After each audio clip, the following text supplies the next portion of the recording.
Dissociative identity disorder, formerly referred to as multiple personality disorder, is characterized by a person's identity fragmenting into two or more distinct personality states.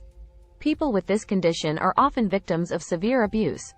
Dissociative identity disorder, DID, is a rare condition in which two or more distinct identities, or personality states, are present in, and alternately take control of, an individual.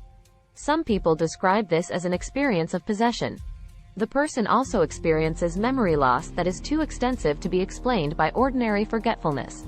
DID was called multiple personality disorder up until 1994, when the name was changed to reflect a better understanding of the condition, namely, that it is characterized by fragmentation or splintering of identity, rather than by proliferation or growth of separate personalities. The symptoms of DID cannot be explained away as the direct psychological effects of a substance or of a general medical condition. DID reflects a failure to integrate various aspects of identity, memory, and consciousness into a single multidimensional self. Usually, a primary identity carries the individual's given name and is passive, dependent, guilty, and depressed. When in control, each personality state, or alter, may be experienced as if it has a distinct history, self-image, and identity.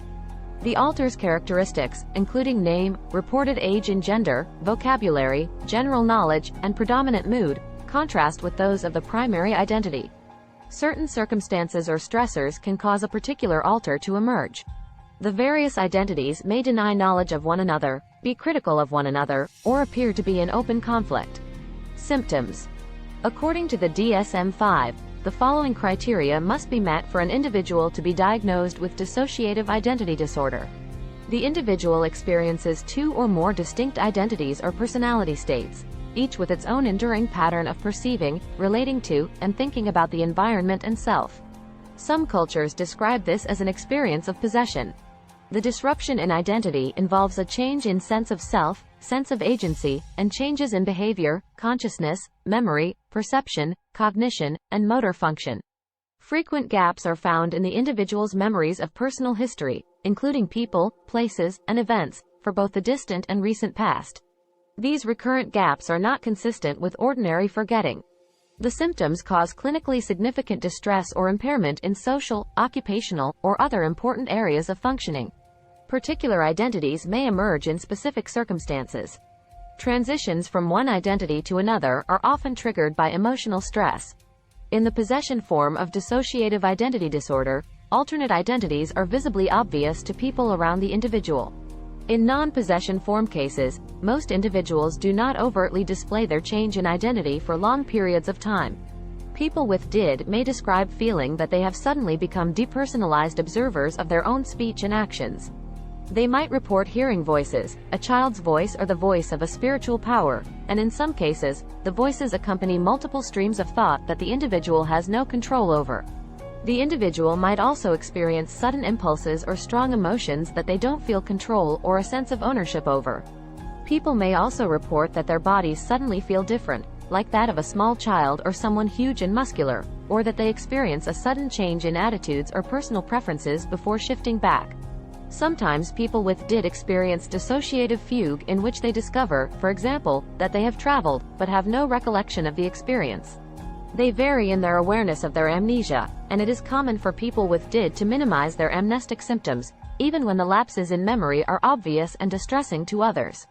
Are dissociative states seen differently in other cultures? In many parts of the world, possession states are a normal part of cultural or spiritual practice. Possession-like identities often manifest as behaviors under the control of a spirit or other supernatural being. Possession states become a disorder only when they are unwanted, cause distress or impairment, and are not accepted as part of cultural or religious practice. Are suicidal thoughts common in dissociative identity disorder? According to the Diagnostic and Statistical Manual of Mental Disorders, 5th edition, more than 70% of people with DID have attempted suicide at least once, and self-injurious behavior is common among this group. Treatment is crucial to improving quality of life and preventing suicide attempts for those with DID.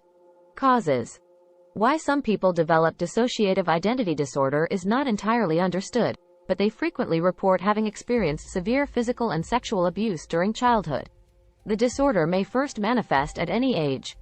Individuals with DID may have post-traumatic symptoms, nightmares, flashbacks, or startle responses, or post-traumatic stress disorder. Several studies suggest that DID is more common among close biological relatives of persons who also have the disorder than in the general population. Once a rarely reported disorder, the diagnosis has grown more common and controversial. Some experts contend that because DID patients are highly suggestible, their symptoms are at least partly iatrogenic, that is, prompted by their therapist's probing. Brain imaging studies, however, have corroborated identity transitions.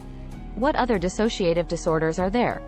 There are other dissociative disorders, all of which concern an individual's disconnection with reality. The person who suffers dissociative amnesia, for example, has difficulty remembering who they are, where they live, and other important personal information. And the person who suffers depersonalized or derealization disorder is detached from their actions. Treatment. The primary treatment for dissociative identity disorder is long-term psychotherapy with the goal of deconstructing the different personalities and integrating them into one. Other treatments include cognitive and creative therapies.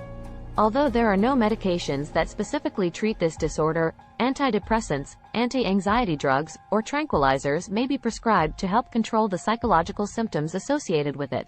With proper treatment, many people who are impaired by DID experience improvement in their ability to function in their work and personal lives.